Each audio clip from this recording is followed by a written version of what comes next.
হাতী যেতিয়া বজাৰেদি যায় অনেকটা কুকুৰে ভুকি থাকিব, তথাপি সেই হাতীয়ে কেতিয়াও পিছলে ঘূৰি নাচায়। বাকী কোনো জীৱৰ ইমান কিবা নাই, কোনো জীৱৰে মানে কোনো কমপ্লেইন নাই। যেতিয়া এটা হাতী যেতিয়া এখন গাঁৱত সোমায়, অন্য কোনো জীৱ ভুকিব ওলাই নাহে। ছাগলী কেতিয়াও এনেকুৱাকে মানে আটা পাৰি নাথাকে, এনেকুৱা বেলেগ শিয়ালেও আটা পাৰি নাথাকে হাতী দেখা পালে, বা হাতী দেখা পালে অন্য জীৱ জন্তু কিবা কিবি একো ডিষ্টাৰ্ব নকৰে। একমাত্ৰ ডিষ্টাৰ্ব কৰা বস্তুটো হ'ল কুকুৰ। তাক আগৰ পৰা নধৰে, পিছৰ পৰা ধৰি থাকে। সিহঁতৰ ধৰাৰ মেইন কাৰণ এটাই হ'ল কি, যে আমাৰ গাঁৱত আহে, আমাৰ গাঁৱত অহাৰ পিছত মানুহে ডলাই চালনি কি কৰে, মানে এই কিছুমানে কল এটা দিয়ে, কিছুমানে এক বাটি চাউল দিছে। কিয় দিব? আমাক কিয় নিদিয়ে? আমাক আমাৰ ছোৱালীবিলাক জন্মই পাব দিয়া নাই, আমাক সৰ্বত পাৰি লৈ ফুৰাই। কিয় দিব? কুকুৰ কেইটাৰ কথাটো হ'ল এইটোৱে, কিয় দিব? এতিয়া বিহিৰ গাঁৱত আহিছে, আজি ইমান দিনৰ মূৰত এই গাঁৱৰ আহিছে যাব লাগে 10 মিনিট খোজকাঢ়ি। এই মানুহবিলাকে গৈ গৈ কোনোবাই কৈছে আমাৰ কলডাল নিয়ক, কোনোবাই কৈছে আমাৰ বাঁহৰ পাত কেইটা খাওক, কোনোবাই একাপি কল দিছে, কোনোবাই চাউলকে উলিয়াই দিছে খাওক, আৰু কিছুমানে প্ৰণাম কৰিছে, একো দিব নহ'লে অন্তত ৰেচপেক্ট। আমাক কোনো ৰেচপেক্টে নিদিয়ে, এই বুলি কুকুৰ কেইটা সেইটোৱে খাওঁ। হাতীটোৱে ৰাতি আহি ধুনীয়াকে গছৰ তলত একদম বহি ধুনীয়াকে এক ৰাতি শুই খাই লৈ আৰামছে গুচি গ'ল। পিছদিনা কুকুৰ কেইটাই ইটোৱে সিটোৱে মুখৰ ফালে চাই, মই ধৰিছোনে? মই কেনে ধৰণ দিছো বাৰু? মই ভাল ধৰণ দিছোনে? কুকুৰটোৱে ইটোৱে সিটোৱে মুখৰ ফালে চাই আকৌ হাতীটো যোৱাৰ পিছত এইটো আলোচনা কৰে, মই ভাল ধৰিছো। গতিকে সেইকাৰণে মই এই কাহিনীটোৰ পৰা এইটোৱে কৈছো, প্ৰভুসকল, জীৱনত বহুত কিবা কিবি থাকিব, বহুতে বহুত কিবা কিবি কৰিব। এইবোলে তোমাৰ ভাল নহ'ব, তোমাৰ অমুক হ'ব। ভকতিৰ ক্ষেত্ৰত কৈছো, তুমি বোলে ভক্তি কৰিব নোৱাৰিবা, তুমি বোলে অমুক তমুক বৰ ভকতডাল পঢ়াইছে, বহুত কিবা কিবি, কাৰো কথা নুশুনিবা। জীৱনত আগুৱাই গৈ থকা, হাতীটোৰ নিচিনা হোৱা, কুকুৰৰ নিচিনা নহয়। কুকুৰৰ নিচিনা নহবাই, ঘিৰিও নাচাবা, দৰকাৰী নাই এইবিলাক। আৰু সেইবিলাকে যিমানে তোমাক ধৰিব, সিমানে তুমি ওপৰলৈ যাব পাৰিবা। মই বাৰ ক'ব লাগে কাৰণে কোৱা নাই, মই জীৱনৰ প্ৰেক্টিকেলৰ পৰা কৈছো। আপোনালোকৰ আগত বহি আছো, তেনেকুৱা বহুত আছে আমাৰ। গতিকে সেইকাৰণে প্ৰভুসকল, কেতিয়াও জীৱনত পিছ হৈ চাবলৈ চেষ্টা নকৰিব, আগুৱাই গৈ থাকিব। নিজৰ যিটো লক্ষ্যস্থান আছে, সেই লক্ষ্যত আগুৱাই গৈ থাকিব। প্ৰভু ভগৱন্তই কৃপা কৰিবই কৰিব, ইয়াত অকণমানো সন্দেহ ৰাখিব নালাগে। ভাগৱতে আমাক এনেকুৱা বস্তু দিছে, এনেকুৱা আহাৰ বস্তু দিছে, ইয়াত যে কিবা নহ'ব নেকি, হয় নে নহয় কৈছে, এনেকুৱা কথাত নাৰাখিব। স্পষ্ট কথা, বিশ্বাস ৰাখি চলক। যদি কোনোবাই শৰণ লোৱা নাই, শৰণ ল'লে খুব ভাল। যদি শৰণ লোৱা নাই, তেওঁ এতিয়া শৰণ লোৱা বুলি বিশ্বাস কৰি চলক, যে আজি মই শৰণ লৈছো, মই ঈশ্বৰ কৃষ্ণৰ ওচৰত বিশ্বাস কৰি চলিছো। এই কথাখিনি যদি বিশ্বাস কৰি তেওঁ যদি ৰাম নাম, কৃষ্ণ নাম, হৰি নাম, মাধৱ, যি নাম ভাল লাগে, যদি নাম জপ কৰা অভ্যাস কৰি দিয়ে, তেওঁ জীৱনত পিছ ৰখি চাব লগা নহ'ব। গতিকে কুকুৰবিলাকৰ এনেকুৱা বহুত কাহিনী থাকে। তেওঁলোকে কিয় কৰে এইবিলাক? কেৱল মাত্ৰ সিহঁতক মানে একো খাব দিয়ে, এইবিলাক কামতে তেনেকুৱা ধৰণৰ কৰে। গতিকে প্ৰভুসকল, এতিয়া ইয়াতে দেৱকী নাৰদক খুব সুন্দৰকৈ ব্যাসে বহুৱাই দিছে। দেৱকী নাৰদ আহিছে, দেৱকী নাৰদ পঢ়াৰ লগে লগে মহামুনি ব্যাসদেৱে খুব সুন্দৰকৈ বহুৱাইছে। এতিয়া ক'ব, ও হাগিয়া বলন্ত লিখি পঢ়িও বিক্ৰান্ত, ও কিবা হেতু নাহিকে তোমাৰ চিত্ত শান্ত, ও মহা উচ্চ কিয় থিৰানো চিত্ৰ, ও মহন্তৰ মহইটো কিনুবি পৌৰিত, হাগিয়া বলন্ত ঋষি কহিও বৃত্তান্ত। শুনা কৈছে, দেৱকী নাৰদে এতিয়া হাঁহি পেলাই কৈছে, কিনো বৃত্তান্ত, কিনো কথা, কিবা হেতু নাহিকে তোমাৰ চিত্ত শান্ত, কিবা তোমাৰ চিত্তটো কিবা শান্ত দেখা নাই। এজন গুৰুৱে এজন শিষ্যৰ মুখখন চালে গম পায় যে কি ভাবি আছে, কি কৰিব। উপযুক্ত গুৰুসকলে এজন শিষ্যৰ ফালে মুখৰ পিনে চালে গম পায় যে তেওঁ ঠিকমতে শুনি আছেনে নাই শুনা। এইটো এজন প্ৰকৃত গুৰুৱে শিষ্যৰ মুখৰ পিনে চালে গম পায়।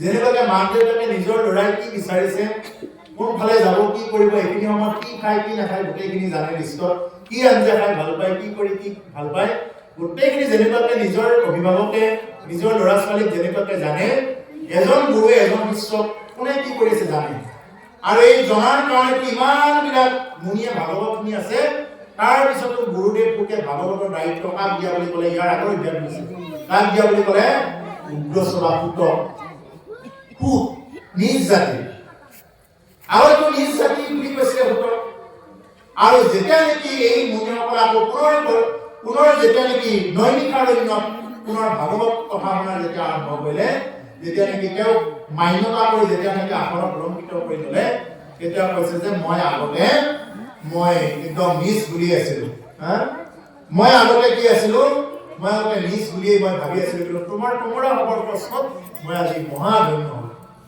তোমালোকে মোক যি প্ৰশ্ন কৰিলে আজি মই ধন্য হ'ব বুলি কৈছে গতিকে প্ৰভুসকল এজন গুৰুৱে এজন কোনজনে শুনি আছে কোনে শুনা নাই এইটো একবাৰ চালে তেওঁ কি পায় গম পায় আৰু সেইকাৰণে ইমানবিলাক মুনিক দায়িত্ব নিদি এই শেষৰ দিনে বহি থকা এজন মুনিক হেৰি কৰিলে দায়িত্বটো দি থৈ গ'ল কিয় দিলে শুনাৰ নিচিনাকে শুনাৰ কাৰণে এতিয়া কৈছে মহা উচ্চ বিচক্ষৰ তিৰণী চিত্ৰ তোমাৰ মনটো কি মানুহ কৰিছে তোমাৰ চিত্ৰটো কিবা স্থিৰ দেখা নাই কিবা অলপ যেনেকৈ আমাৰ ধৰণীয় ভাৱ গতম হৈ আছে চিত্ৰটো কিয় হৈ আছে মহন্তৰ মহইটো কিনো বিপৰীত যে মহন্তৰ মোহ এইটো বিপৰীত কথা মহন্তৰটো এনেকুৱা নহয় তোমাৰ নিচিনা মহন্তৰটো বিশেষকৈ এইটো হ'ব লগা নহয় কিবা বেলেগ চিন্তা কৰিব লগা এইবিলাকতো কথাই নহয় কিবা এইটো নাইকে তোমাৰ চিত্ৰ শান্ত মহা উচ্চ বিচক্ষৰ তিৰণী চিত্ৰ তোমাৰ কি কাৰণত চিত্ৰটো শান্ত হোৱা নাই মই জানিব বিচাৰোঁ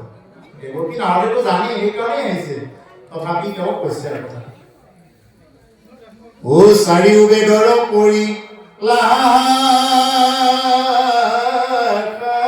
ভেদ যাৰ যেনে জাতি ধৰ্ম দিলা পৰিছেদ কৰিলা ভাৰত পুৰাণয় অস্তাদ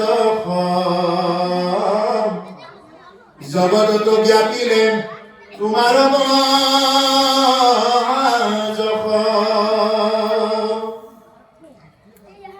এতিয়া কথাখিনি কৈ গ'ল তুমিতো চাৰিখন বেদৰ তুমি শাখাবিলাক ভেদ কৰি দিলা তুমি ভাগ কৰিলা আচলতে বেদ এখনেই আছিল এই বেদক মানে ভাগ কৰি দিলে ঋক যজু সাম অথৰ্ব এই চাৰিটা ভাগত কিন্তু যদিও ব্যাপক মানে বেদৰ প্ৰণেতা বুলি কোৱা হয় কিন্তু আচল বেদ ক'ৰ পৰা সৃষ্টি হৈছে ভগৱানৰ পৰা ইয়াতে কৈছে যে ভগৱানে নিজেই সৃষ্টি কৰিছে বেদ কিন্তু ব্যাসদেৱে এটা মানে লিখিত আকাৰ এটা দিছে আৰু তেওঁ মানে এইটো এটা লিখিত আকাৰ দিলে কিন্তু সেই বস্তুটো মানে আগৰ পৰাই আহিছে এইটো আগৰ ব্যাসদেৱতকৈ আগতে আছে বেদ গতিকে চাৰিও বেদৰ কৰিলা শাখা ভেদ তুমি চাৰিখন বেদৰ শাখাবিলাক ভাগ কৰিলা যাৰ যেনে জাতি ধৰ্ম দিলা কৰিছে জাতি ধৰ্ম কি জাতি অজাতি এইবিলাক তুমি ভাগ কৰিলা আৰু তেতিয়াৰ পৰা এই জাতি অজাতিবিলাক থাকি গ'ল আজিও কিছুমানে জাতি বাদ দিব পৰা নাই জাতিক লৈ আজি কিমান যে কি হৈ আছে কেৱল জাতি কেৱল জাতি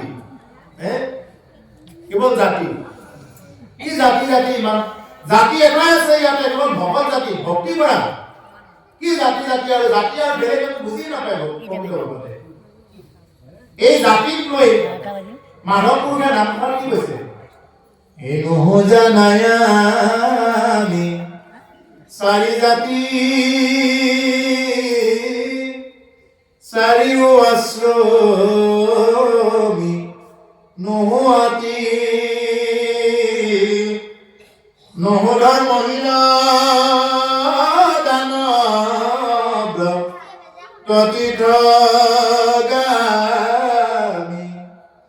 কিন্তু পূৰ্ণানন্দ সমুদ্ৰৰ গোপী ভট্টাপদ কোমলৰ দাসৰ দাস টানদা খবৈ আমি দাসৰ দাস টানদা খবৈ আমি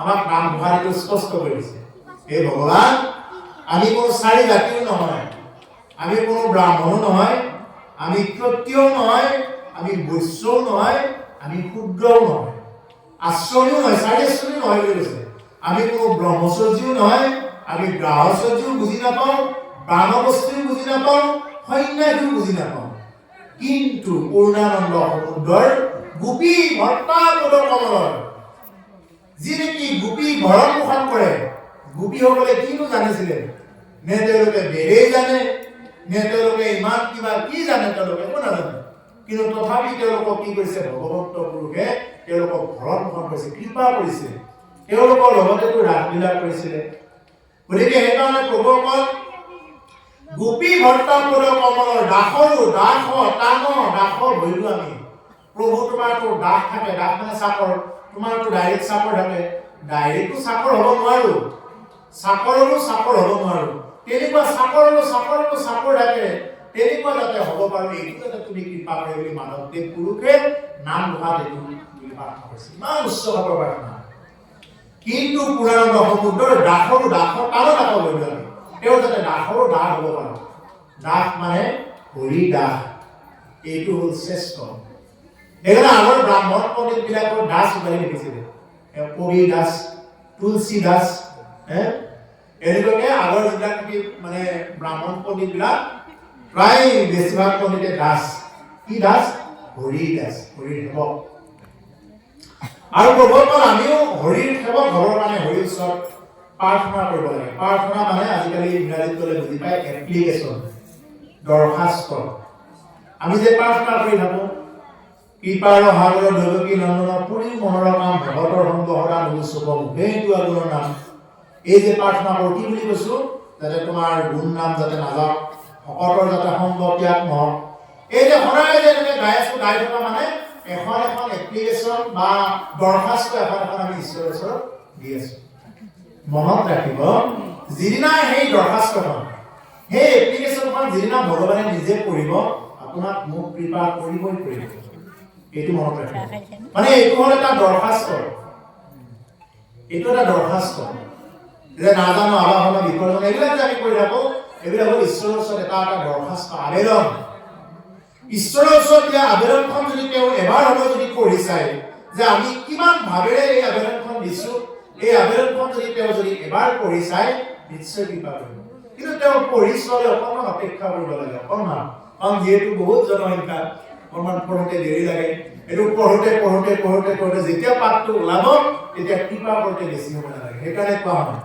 যে যেতিয়া ভগৱানে আপোনাক মোক 4খন হাতেৰে দিব 2খন হাতেৰে লৈ গ'লে নোৱাৰা হ'ব এইটো জানি ল'ব ভগৱানে যিদিনা আপোনাক 4খন হাতেৰে দিব 2খন হাতেৰে লৈ গ'লে নোৱাৰিব আৰু যদি বেছিকৈ ভক্তি নকৰি যদি বেলেগ কথাত গুৰুত্ব দি ৰাখে যিদিনা তেওঁ 4খন হাতেৰে নিব ইচ্ছা কৰিব আপুনি মই 2খন হাতেৰে এনেকৈ খামচা মাৰি ধৰি ৰাখিব নোৱাৰে আমি যদি 2খন হাতেৰে ধৰিম তেওঁ 4খন হাতেৰে নিব চেষ্টা কৰিম তেতিয়া দেখি সেইকাৰণে সমস্ত অৰ্পণ কৰি দিব লাগে গোবিন্দ বলিয়ে দুবাহু তুলিয়ে নাচিয়ে বাগে হরে পাগল গোবিন্দ বলিয়ে দুবাহু তুলিয়ে নাচিয়ে বাগে হরে পাগল হরি হরি বল নাচিয়ে বাগে হরে পাগল গোবিন্দ বলিয়ে দুবাহু তুলিয়ে নাচিয়ে বাগে হরে পাগল বাংলা কীর্তন কি বুলি কৈছে গোবিন্দ নাম লৈ 2 বাহু তুলি নাচি বাগি হৰে পাগল তুমি পাগল হোৱা আৰে সংসাৰৰ কথা কিমান পাগল হ'বা তুমি কিমান মূৰটো মাৰিবা সংসাৰৰ কামত এবাৰতো অন্তত মূৰটো মাৰা তুমি ঈশ্বৰৰ কামত তেতিয়াহ'লে ঈশ্বৰে তোমাক কৰিবই কৰিব চাব দৰকাৰ নাই বেলেগকে চাব দৰকাৰ নাই কৰিবই কৰিব কিন্তু খালি নাম জপ কৰক আৰু ঈশ্বৰৰ যিখিনি চৰণ চিন্তা কৰাৰ অভ্যাস কৰক তেওঁ যি দিব লাগে দিব কিন্তু নুখুজিব খুজিব নাপায় খুজিলে কি হয় নুখুজিলে কি হয় আমি যদি খোজো যদি কোনোবা এজন দুখীয়া মানুহ চক্ৰৱৰ্তী ৰজাজনৰ ওচৰত গৈ খুজিলে বোলে প্ৰভু বোলে মোক হেৰি দিয়ক এক কথা মাতি দিলে হ'ব বা 1 বিঘা দিলে হ'ব যদি তেওঁ যদি ইচ্ছা কৰে যদি মনটো ভাল লাগিলে তেওঁ যদি গোটেই মানে একদম পুৰাই মাটি দি দিয়ে তেতিয়া বোলে এখন গাঁৱে তোমাৰ হ'ল যা মই এখন গাঁও দিছোঁ এনেকৈ যদি কৈ দিয়ে। গতিকে সেইকাৰণে আমি ডাঙৰ মানুহৰ ওচৰত গৈ বা ডাঙৰ ব্যক্তিৰ ওচৰত গৈ মাগিব নালাগে। আমি মাগিব নাজানো, আমি মাগিবই নাজানো কি মাগিব লাগে। আমি তেওঁক মাগিব লাগে, হে ভগৱান যাতে তোমাৰ স্বৰূপ দৰ্শন হওক, এই বাস্তৱতে হওক এই সপোনতে হওক। যদি মই বাস্তৱত দৰ্শন কৰাৰ কাৰণে যদি উপযুক্ত হোৱা নাই, হয় মই উপযুক্ত হোৱা নাই বাস্তৱত দৰ্শন কৰাৰ কাৰণে, কিন্তু সপোনত হ'লেও যাতে তোমাৰ স্বৰূপ দৰ্শন পাওঁ এইবুলি ভগৱন্তৰ ওচৰত সদায় এখন এপ্লিকেশ্যন প্ৰাৰ্থনা দিব লাগে। সপোনত মই সাপ দেখি নহাতকে বাঘ দেখি নহাতকে যাতে মই তোমাক দেখা পাওঁ, তোমাৰ ভকতক দেখা পাওঁ, ভাগৱতক দেখা পাওঁ সপোনত, বৃন্দাবনক যাতে সপোনত দেখা পাওঁ, প্ৰেম ভূমি বৃন্দাবন মথুৰা এইবিলাক যাতে সপোনত আহক। কিন্তু এই যাতে বাঘ সিংহ সাপে খেদা এইবিলাক যাতে সপোন যাতে নাহক। কাৰোবাৰ একদম বহুদিনৰ আমাৰ নিতাক দেখা পাব সপোনত এইবিলাক বাদেই দিয়ক। এইবিলাক কি হ'ব? এইবিলাকক চাই কামেই নাই, এইবিলাক চাই ঈশ্বৰক যদি এবাৰ চাব পাৰে তেতিয়াহ'লে জীৱন ধন্য হৈ যাব। যদি এবাৰ যদি তেওঁৰ দৰ্শন হয়, দুৰ্লভ দৰ্শন। আৰু এই দুৰ্লভ দৰ্শনটো কেনেকৈ পাব?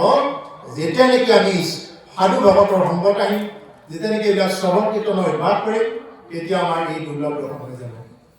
প্ৰভুসকল ঘাট প্ৰতিঘাত নিশাৰ শেষত আছে প্ৰভাত, মৰিচিকা খেদি হাহাকাৰ কৰো আমি এই মৰুভূতা জীৱন। যদি জীৱনৰে ৰংবোৰে লুকা ভাকু খেলে, যদি আশাৰ চাকিটিও উমি উমি জ্বলে, তথাপি বন্ধু আগুৱাই যাবা, তথাপি বন্ধু মনোবল ৰাখিবা, পিছলৈ উভতি নাচাবা। এই গীতটো কিমান অৰ্থ আছে? নানা ৰঙে ভৰাই আমাৰ এই জীৱন, সুখ দুখৰ আলিংগন, মৰিচিকা খেদি হাহাকাৰ কৰো আমি এই মৰুভূতা জীৱন। এই মৰুভূমিত দিনৰ শেষত কি ৰাতি আছে, ৰাতিৰ শেষত দিন আছে। মানে মৰুভূমিত মৰিচিকা খেলাৰ নিচিনাকৈ আমি ঘূৰি আছো। অমৃত পান কৰিব লাগিলে কীৰ্তন কৰিব লাগিব, তেতিয়াহে সকলোবিলাক সমাধান। এতিয়া ৰাতি হৈ আছে, ইয়াৰ অৰ্থ এইটো নহয় যে পোহৰ নহ'ব, আৰু পোহৰ হৈ আছে এইটো অৰ্থ নহয় যে কোনোদিন ৰাতি নহ'ব। অৰ্থাৎ মই ক'ব গৈছো, আপোনাৰ মোৰ জীৱনত যদি দুখ চলি আছে বুলি ভাবি ল'ব নালাগে যে জীৱনত প্ৰায় দুখেই থাকিব বুলি ভাবি ল'ব নালাগে। দুখৰ শেষতো সুখ আছে। কোনোবাই যদি সুখী হৈ আছে তেওঁ ভাবি ল'ব নালাগে সদায় সুখী হৈ থাকিব। জীৱনত দুখো হ'ব পাৰে, সেইটোও মনত ৰাখিব লাগিব। কোনোবাই যদি হাঁহি আছে তেওঁ মনত ৰাখিব লাগিব এদিন তেওঁ চকুৰে টুকিব লাগিব। আৰু তেওঁ কোনোবাই যদি চকুৰে টুকি আছে তেওঁ ভাবি ল'ব নালাগে মোৰ জীৱনটো এনেকুৱাই যাব বুলি। তেওঁ যদি সতত আছে, তেওঁ যদি ঠিকে লাগি আছে, তেতিয়াহ'লে তেওঁ এদিন আহিব পাৰিব। এজনৰ পৰা নহয় এজনৰ পৰা তেওঁ বহুৱাব লাগিব। গতিকে সেইকাৰণে জীৱন পথত এনেকুৱা ঘাট প্ৰতিঘাত নেওচি আগুৱাই গৈ আমি ভকতি মাজত যাব লাগিব। কোনোবাই ক'ব, কোনোবাই নিন্দা কৰিব, তিৰস্কাৰ ঠাট্টা মস্কৰা এইবিলাক লৈয়ে আগব লাগিব। এই বগা ৰূপ কেনেকৈ নিৰ্মূল হ'ল? মই ৰামৰ উপৰিবংশৰ কথা কৈ আছো। এনেকৈ নিন্দা কৰোঁতে ৰামৰ যি উপৰিবংশ একদম হৰিচন্দ্ৰৰ ওপৰত পৰি, মানে ৰজা হৰিচন্দ্ৰহে বংশ আছিলে। ৰজা হৰিচন্দ্ৰতকৈ ওপৰত মানে এনেকুৱা, মই নামটো পাহৰি গ'লো ৰজাজনৰ। তেতিয়াও মানে এই বশিষ্ঠ মুনিয়ে কি কৰিলে, মানে তেনেকুৱাকৈ আছে। তেতিয়া সেই ৰজাজনৰ মানে গোটেই দেহাটো মানে বগা বেমাৰ। এই যে বগা বেমাৰ মানুহৰ যে হয় নহয়, গোটেই বগা পৰি যোৱা বেমাৰটো, এই ৰজাজনৰ তেনেকুৱা একদম বেছিভাগ অংশই মানে বগা বেমাৰ। নাযায় আৰু এইটো বেমাৰ। কি কৰিব এতিয়া? গুৰুক ক'লে, বশিষ্ঠ মুনিক ক'লে, বোলে কি কৰা যায় এতিয়া গুৰুদেৱ? গুৰু যিমান হ'লেও গুৰু এটা উপদেশ দিছে, এটা কাম কৰা তুমি। এই তোমাৰ ভাইটো ঢুকাইছে নহয়, মানে তেওঁৰ ভাইটো যিজন আগৰ ভাই এজন ঢুকাই থাকোঁতে তেওঁৰ আইগৰাকী ৰাজপ্ৰসাদতে থাকে। গুৰুৱে উপদেশ দিছে বোলে হেৰি কৰা, তুমি সন্ধিয়া গৈ তুমি 2 ঘণ্টা 1.5 ঘণ্টা তেওঁৰ কোঠালিত সোমাই তুমি ভাগৱতৰ কথা তুমি ব্যাখ্যা কৰিব নোৱাৰা। কিন্তু দৰ্জাখন জপাই ল'বা। দৰ্জাখন জপাই লৈ তুমি কি কৰিবা? তুমি কৃষ্ণ কথা ক'বা, ৰাম কথা ক'বা। এই বুলি কি কৰিলে মানে হৰি কথা ক'ব দিছে, হৰি কথা ক'ব। আৰু তাৰপিছত তুমি ধুনীয়াকৈ ওলাই আহিবা, এই বুলি ক'লে গুৰুৱে যেনেকৈ কৈছে তেওঁ তেনেকৈ কৰিছে। সদায় যায় তেওঁ এই যি নেকি তেওঁৰ আগৰ যিজন নেকি মানে ককাই ঢুকাই গ'ল, এই তেওঁৰ আইগৰাকী সদায় মানে 1 ঘণ্টা 1.5 ঘণ্টা ভাগৱত কথা কৈ থাকিব সদায়। এতিয়া অন্য মানুহবিলাকে সমালোচনা কৰিলে এই ৰজাৰ চৰিত্ৰ ভাল নহয়, আমাৰ ৰজাই এতিয়া এই তেওঁৰ ভাই গৰাকীকো মানে এৰা নাই, এনেকুৱা ধৰণৰ যিবিলাক সমাজত কথাবিলাক হৈ থাকে, এনেকুৱা কথাৰে তিৰস্কাৰ কৰিব ধৰিলে। আৰু নোহোৱা কথা তিৰস্কাৰ কৰোঁতে কৰোঁতে ৰজাৰ সৰ্বশৰীৰ এফালৰ পৰা কি হৈ গ'ল, বগা বেমাৰ ভাল হৈ আহি আছে। এতিয়া নাকৰ খিনিটো ভাল নহয়, এতিয়া নাকৰ খিনি একটুকুৰা থাকি গ'ল। মানে কি প্ৰভুসকল নিন্দা কৰিব দিব লাগে। মোৰ যদি নোহোৱা কথা যদি কোনোবাই নিন্দা কৰিছে, মোৰ যদি নোহোৱা কথাক লৈ কোনোবাই হোৱাই নহয় যদি কোনোবাই ক'ব আৰম্ভ কৰিছে, জানিব আপুনি জীৱনত আগুৱাই যাব পাৰিছে, কিন্তু তেওঁলোকক আৰু গোটেই কথা ক'ব নাযাব। আৰু আপোনালোকৰ সাৱধান, কাৰো কথাক লৈ কেতিয়াও আলোচনা নকৰিব। অন্য এজন মানুহৰ কথা আলোচনা কৰা মানে তেওঁৰ পাপটো আনি আপুনি গাত পাতি লোৱা। ধৰক মোৰ বিৰুদ্ধে আপুনি আলোচনা কৰিব ধৰিলে, মোৰ কথা নোহোৱাকে একো নোহোৱাকে আপুনি একো নজনাকৈ আলোচনা কৰিব ধৰিলে, মোৰ যদি কিবা পাপ তাপ আছে মই খুব ভালেই পাম। যদি কোনোবাই তেনেকুৱা কৰে বা কোনোবাই এজনক যদি মই নিন্দা কৰোঁ, তেওঁৰ পাপটো আনি মই লোৱা হ'ব। গতিকে সেইকাৰণে কাৰো নিন্দা কৰিব নালাগে, নিন্দা সমালোচনাৰ পৰা খুব দূৰতে থাকিব লাগে।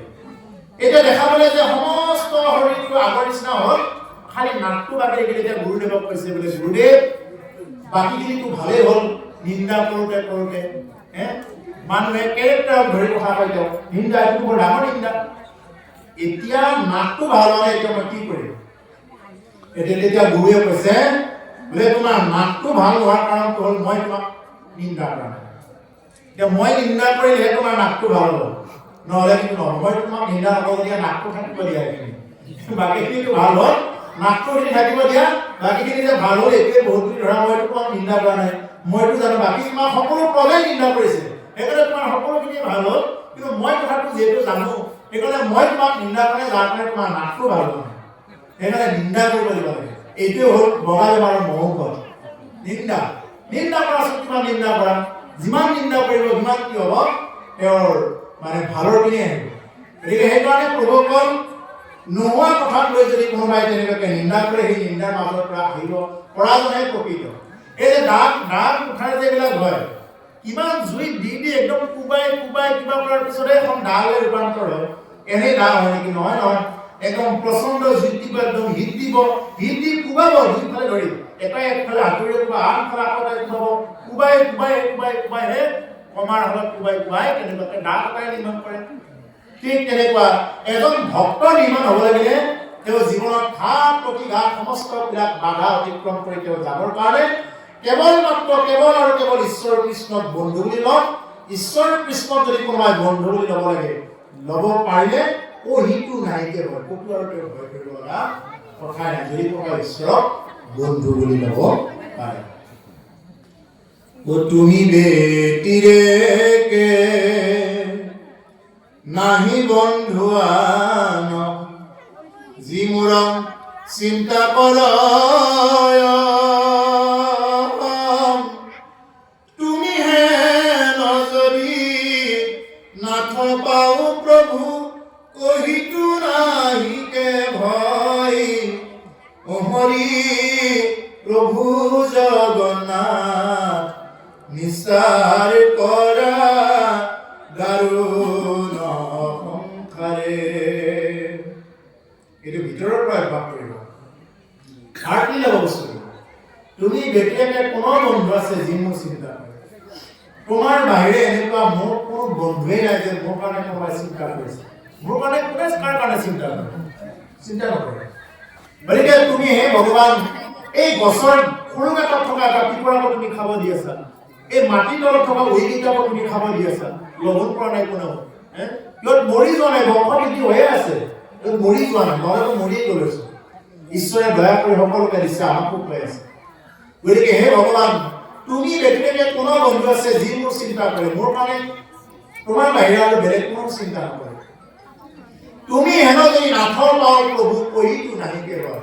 তোমাৰ দৰে এগৰাকী নাথ, তোমাৰ দৰে যদি এগৰাকী জগতৰ নাথ মোৰ দৰে অনাথৰ জীৱনত যদি এবাৰ প্ৰাপ্ত হয় ইটো নাহিকে ভয় ক'তোৱে ভয় নাই এইটো একদম দৃঢ়ভাৱে ল'ব ঈশ্বৰক যদি কোনোবাই বন্ধু বুলি ল'ব পাৰিলে ঈশ্বৰ কৃষ্ণক যদি কোনোবাই নিজৰ বন্ধু প্ৰিয়জন যি বুলি নলওক ফ্ৰেণ্ড বুলি লওক কিবা বুলি লওক যেনেকৈ নলওক তেনেকুৱাকৈ যদি ল'ব পাৰিলে আমি ফ্ৰেণ্ড ৰিকুৱেষ্ট তেওঁক পঠাই থাকিব লাগে তেওঁকতো বন্ধু হ'বৰ কাৰণে যোগ্যতা হোৱাই নাই আমি যেনেকৈ ফেচবুক চলোৱাবিলাকে গম পাব ফ্ৰেণ্ড ৰিকুৱেষ্ট পঠাই থাকে যদি ফ্ৰেণ্ড ৰিকুৱেষ্ট একচেপ্ট কৰা নাই আকৌ কাটি দিম আনফ্ৰেণ্ড মাৰি আকৌ ফ্ৰেণ্ড মাৰিব এনেকুৱা মানে ফ্ৰেণ্ড ৰিকুৱেষ্ট মাৰে যদি একচেপ্ট কৰি দিয়ে কিবাকে একচেপ্ট হৈ গ'ল আৰু তেওঁ কি পোষ্ট কৰিলে দেখা পাই থাকিব ঠিক তেনেকুৱা আমি ভগৱন্তৰ পুৰুষৰ ওচৰত আমি ফ্ৰেণ্ড ৰিকুৱেষ্ট পঠাই থাকিব লাগে একচেপ্ট কৰা নাই যদি এবাৰ তেওঁ একচেপ্ট কৰিলে তেওঁ ফ্ৰেণ্ড লিষ্টত যদি এবাৰ আহিব পাৰিব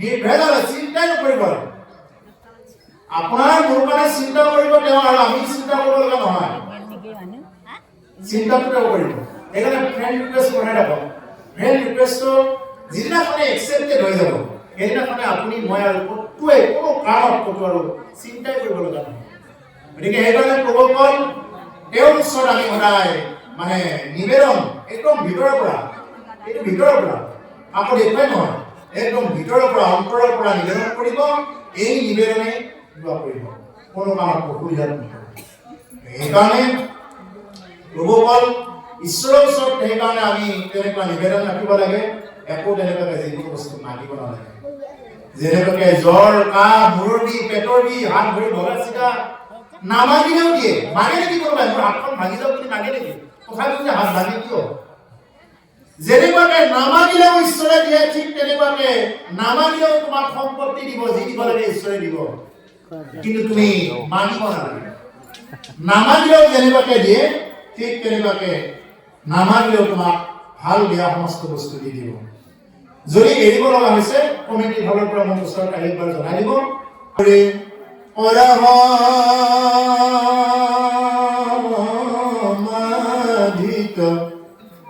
তথাপি তোমাৰ কেনে অসন্তোষ আমি এৰিছো আৰু খুব বেছি হওঁ যদি আমি বেদন শাস্ত্ৰত পাৰ্গত করুণিতে ঈশ্বর অর্পণ যত মহাজ্ঞান পুর আমি জগতে প্রখ্যাত ভূন্ত সমাধিতে ব্রহ্ম আপুনি সাক্ষাৎ গতিকে ব্যাসে এতিয়া কৈছে শুনি প্ৰণিপাতে ব্যাসে বুলিলা বচন ব্যাসে প্ৰণিপাত কৰি বচন কৈছে হও যদি আমি বেদশাস্ত্ৰ পাৰ্গত যদিও আমি বেদশাস্ত্ৰত পাৰ্গত হয় কৰণীতে ঈশ্বৰ অৰ্পণা কৰ্ম যদিও আমি ঈশ্বৰৰ অৰ্পণা কৰ্ম ভক্তিবিলাক কৰোঁ মহাজ্ঞানপূৰ্ণ আমি জগতে প্ৰখ্যাত যদিও লোকত প্ৰখ্যাত লোকে যদিও কয় আমাক মহাজ্ঞানী বুলি ভূন্ত সমাধিত ব্ৰহ্ম আপুনি সাক্ষাৎ যদিও সমাধিত ব্ৰহ্ম সাক্ষাৎ কৰিব পাৰো এৰম তথাপিও গুছে মোৰ মনে সন্তোষ নপাবিমৰি কি কিবা কৰি আছো দুখ অ আপুনি অগাধ বুদ্ধি অংশ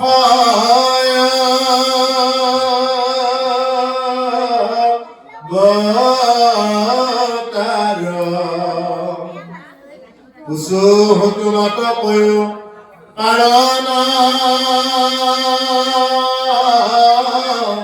ই হৰ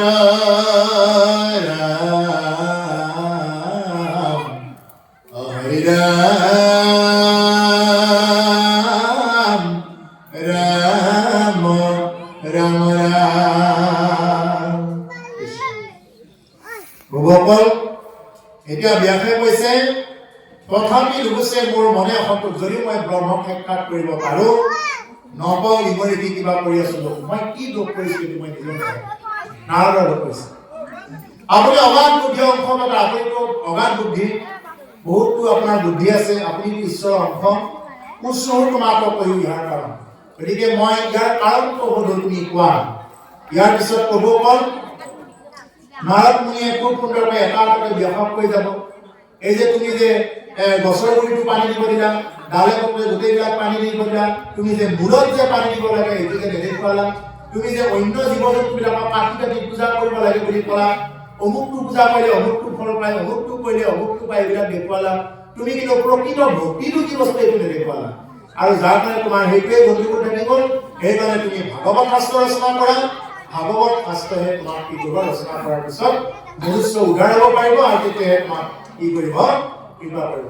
এতিয়া তুমি যদি আজি যদি সেইখিনি কথা লিখি দিলা, বোলে তুমি বলি কাটিব পাৰে এইবুলি তুমিয়ে লিখিলা, লিখাৰ পিছত এতিয়া যদি আমি যদি ক'ব যাওঁ তেতিয়াহ'লে মানুহে কি ক'ব, ব্যাসত কৰি পণ্ডিত কেতি বুলি ক'ব। এইখিনি কথা পিছৰ ইয়াক ক'ব, এতিয়া ইয়াৰ পিছৰখিনিয়ে ক'ব।